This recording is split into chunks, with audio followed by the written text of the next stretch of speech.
Jeg står herude på Lars Tønskis mark, hvor jeg tilfældigvis stødte ind i 2 indere. Hvorfor står 2 indere som jeg herude på marken?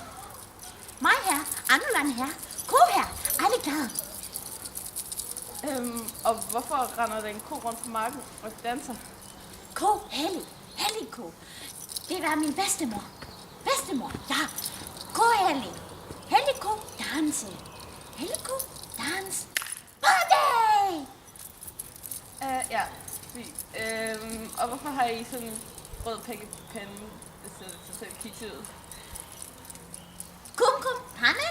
Ja, det er fint. Det hedder. Frugt. Ja, og vi siger tak til herr Anneland og hans